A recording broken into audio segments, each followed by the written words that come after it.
Shalom, salam damai dalam nama Tuhan kita Yesus Kristus. Selamat pagi daripada saya, Gembala Rikson Matangan.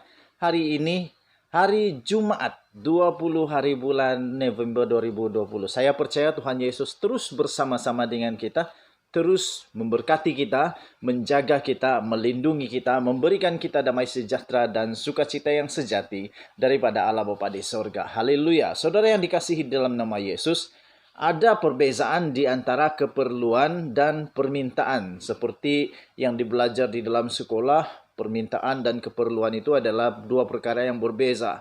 Kita ada keperluan yang benar-benar kita perlukan untuk hidup. Manakala untuk permintaan pula adalah lebihan daripada keperluan tadi atau kemahuan tadi itu.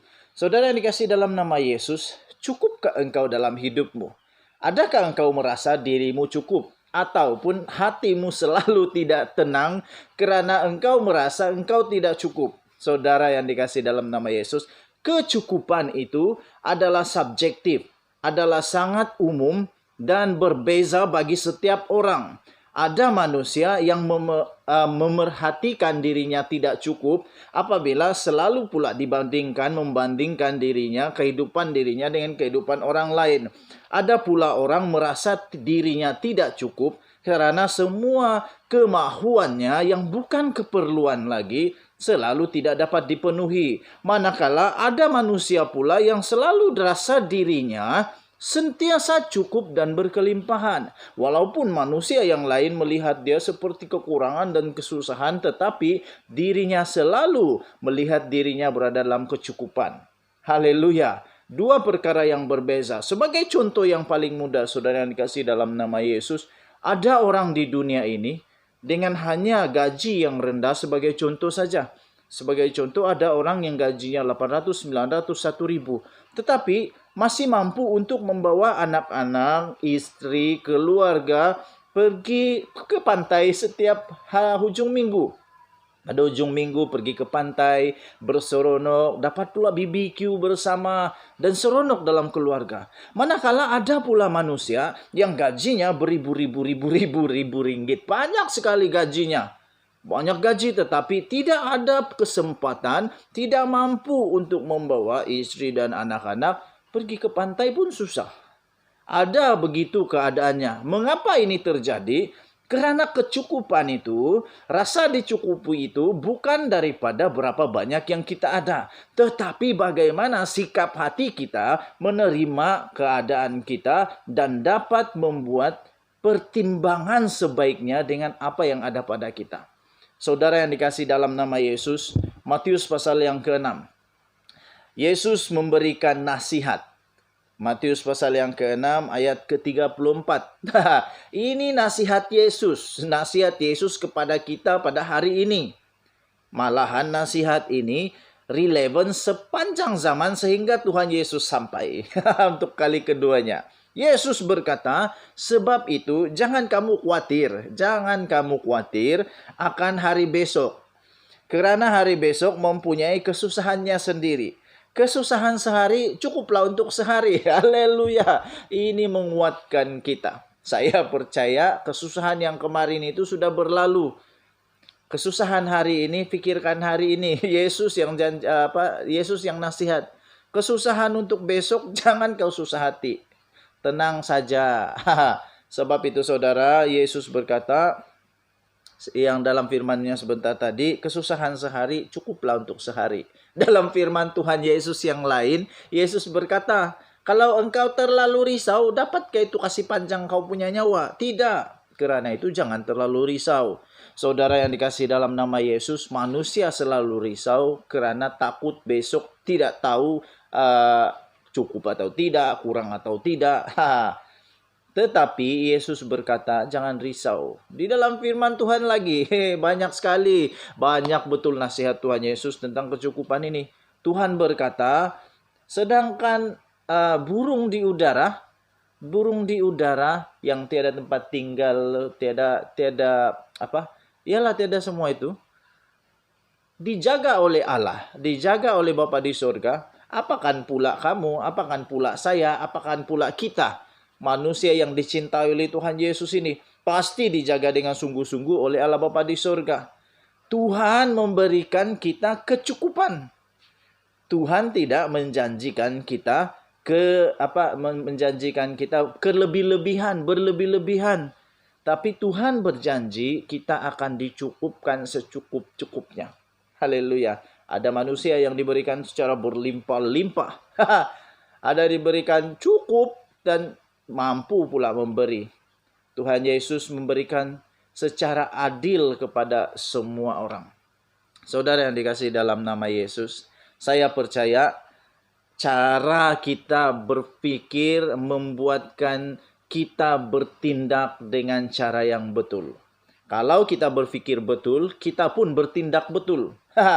Saudara, ada satu kisah di dalam Alkitab di mana anak-anak murid Tuhan Yesus bertindak dengan betul, dengan iman yang luar biasa dan tidak memberikan apa-apa alasan pun kepada Tuhan Yesus. Saya mengingat kisah ini, saya pun rasa, ini hebat, luar biasa, iman yang sungguh luar biasa sekali. Di mana ketika Yesus memberikan makan kepada beribu-ribu,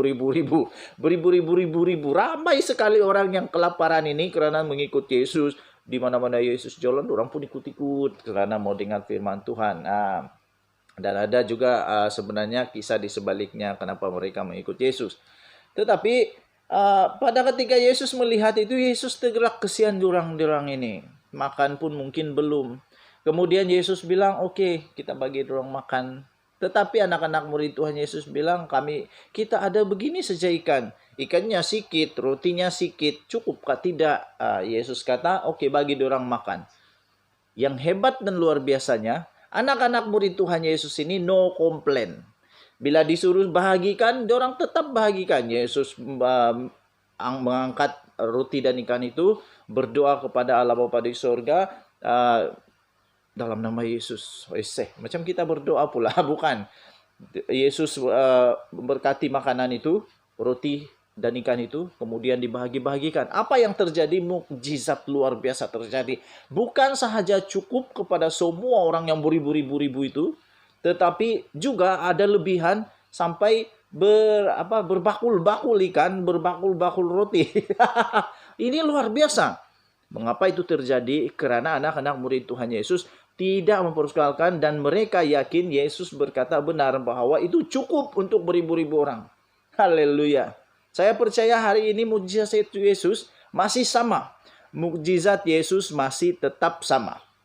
Kalau dulu dia mampu dengan sikit itu mencukupkan yang jauh lebih ramai itu beribu-ribu itu, saya percaya hari ini Yesus masih Yesus yang sama.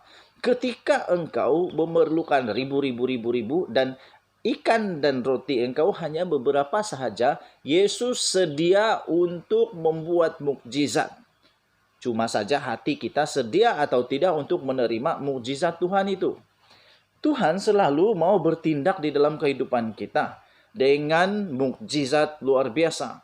Tetapi kita selalu pula katakan tidak mau. Aku tidak sedia melihat mukjizat ini. Melalui tindakan dan iman kita menolak Tuhan.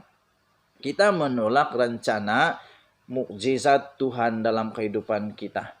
Kita secara tidak sadar mengatakan kepada Allah selalunya, tidak, aku tidak mau, aku tidak sedia, aku tidak sanggup melihat mukjizat Tuhan.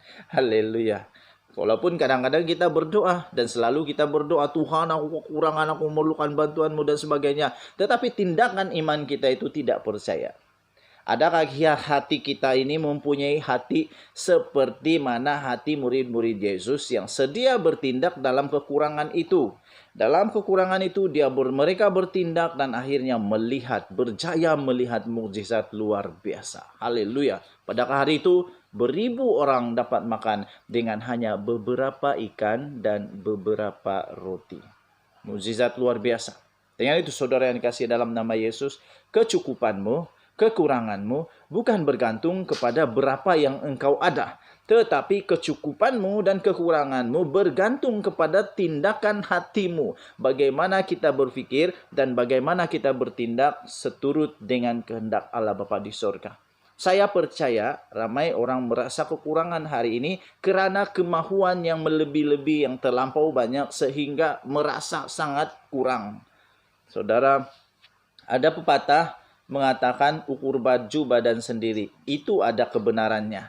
Tetapi ukur baju bukan sekadar mengukur di badan sendiri. Karena itu mengukur kekuatan diri sendiri. Tetapi saya percaya ukur baju di badan sendiri dan Tuhan punya kemuliaan dan kekayaan. Haleluya. Karena Tuhan tidak boleh diukur dengan hanya ukur baju. Kalau Tuhan mau memberi, Tuhan boleh beli berapa saja yang kita mau tanpa sama dengan baju kita punya ukuran. Haleluya.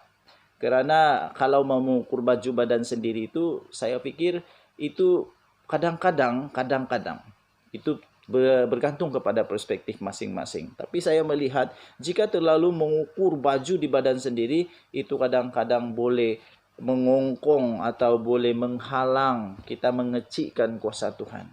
Tetapi saya percaya kalau Tuhan mau, menurut ukuran baju Tuhan sendiri, itu daulat Tuhan sendiri terjadi. Yang penting saudara yang dikasih dalam nama Yesus, di mana hartamu, di situ hatimu. Di mana hartamu, di situ hatimu. Dan yang terakhir, di dalam Amsal berkata begini, jagalah hatimu, jagalah hatimu dengan segala kewaspadaan. Hati-hati. Karena di hatimu itulah terpancar kehidupan. Hati ini akan menentukan kita cukup atau tidak, kita kurang atau tidak, berkelimpahan atau tidak, dan kita dapat memberi dengan damai sejahtera dan sukacita atau tidak. Segala kemuliaan hanya bagi Tuhan Yesus Kristus.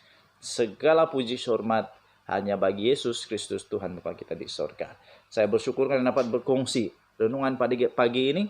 Saya berdoa semoga semua yang menonton video ini dapat diberkati lewat daripada renungan pagi ini. Tuhan Yesus memberkati kita semua. Salam damai dalam nama Tuhan Yesus. Saya Gembala Rikson Matangan mengucapkan pada hari ini, hari Jumat 20 hari bulan November 2020. Shalom, salam damai, bye-bye semua.